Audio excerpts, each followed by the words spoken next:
హైదరాబాద్ లోని నాంపల్లిలోని ఈ forensic lab లో ఏదైతే అగ్ని ప్రమాదం జరిగిందో ఇది నిజంగా దీని వెనకాల ఏమైనా కుట్రలు ఉన్నాయా, నిజంగా ఏమైనా శక్తులు ఉన్నాయా అనే ఒక అనుమానం కూడా మొదలైంది చాలా మందికి. సో దీనికి సంబంధించి నాగ్పూర్ సంబంధించిన ఒక స్పెషల్ టీం రప్పించారు, ఏమైనా ఆధారాలు రికవరీ అవుతాయా అని చెప్పేసి. కానీ ఈ నాగ్పూర్ స్పెషల్ టీం కీలక ప్రకటన చేసింది. దాదాపుగా 1100 ఫైల్స్ అనేది దగ్ధమైపోయినాయట. ఇది ఫోన్ ట్యాపింగ్ కు ఇంకా అనేక కీలకమైన కేసులకు సంబంధం ఉంది. ఓపిక వినండి. దీని వెనకాల ఏం జరిగింది. Forensic sciences laboratory Telangana. So ఇక్కడ నాంపల్లి ఫోరెన్సిక్ సైన్స్ ల్యాబ్ అగ్ని ప్రమాద కేసులో మొత్తం 1100 ఫైల్స్ దగ్ధమైనట్లు గుర్తించామని నాగపూర్ స్పెషల్ టీం ప్రకటించింది.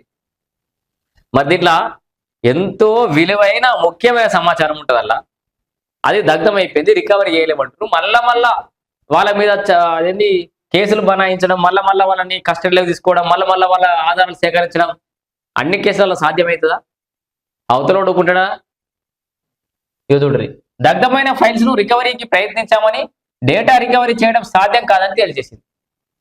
ఈ నెల 7న నాంపల్లిలోని FSL భవనం మొదటి అంతస్తులో అగ్ని ప్రమాదం జరగగా 50 కంప్యూటర్లు, తీవ్రమైన నేరాల్లో పోలీసులు సేకరించిన సాంకేతిక ఆధారాలను పొందుపరిచి సీజ్ చేసిన హార్డ్ డిస్క్లు దగ్ధమైనట్లు నాగ్పూర్ స్పెషల్ టీం రిపోర్ట్లో తెలిపింది. ఎన్నడూ లేనిది ఎట్లా దగ్ధమైతే నాకు అర్థం కాదు. ఎంత కీలకమైన సమాచారం ఉండే భవనంలో షార్ట్ సర్క్యూట్లు జరగకుండా, అగ్ని ప్రమాదాలు జరగకుండా నివారించే టెక్నాలజీని వాడలేరా? ఈ 1100 ఫైల్స్ వెనకాల ఎంతమంది కష్టం ఉంటుంది, ఎంతమంది నిజాయితీ గల ఆఫీసర్స్ యొక్క కష్టం ఉంటుంది, వాళ్ళ శ్రమ మొత్తం బూడిదలో పోసిన పన్నీర్ అయిపోయింది కదా. ఇక్కడ గీంత పూర్తి సెక్యూరిటీ పెట్టుకోలేకపోతే ఎట్లా? ఇక చూడురి, దగ్ధమైన ఫైల్స్ లో ఓ కేసుకు సంబంధించిన కీలక ఆధారాలు సైతం ఉన్నట్టు తెలుస్తుంది. రాష్ట్రంలో ప్రకంపనలు సృష్టించిన ఫోన్ ట్యాపింగ్ కేసుకు సంబంధించిన శాస్త్రీయ ఆధారాలు కూడా కాలి బూడిదైనట్లు సమాచారం. అయిపోయిందా? ఫోన్ ట్యాపింగ్ కి సంబంధించిన కీలకమైన ఆధారాలు కూడా కాలి బూడిదైనట్లు కూడా సమాచారం ఉంది. ఇక్కడ చిన్న పాన్ కొట్టోడు, చాయ్ దుకాణం వాడు, చిన్న వ్యాపారాలు చేసుకుంటోళ్ళు, రోడ్ల మీద పూలు అమ్ముకుంటోళ్ళు కూడా సీసీ కెమెరాలు పెట్టుకొని డేటాను క్లౌడ్ కనెక్ట్ చేసుకుంటారు. ప్రతి ఇన్ఫర్మేషన్ ని ఈ డివైజ్ల మీద, ఈ ప్రకృతి మీద, ఈ పరిస్థితుల మీద నమ్మకం లేక క్లౌడ్ కనెక్ట్ చేసి పెట్టుకుంటారు. ఇంత పెద్ద ఫోరెన్సిక్ ల్యాబ్, ఇంత కీలకమైన కేసులకు సంబంధించిన ఆధారాలు ఉన్నాయి.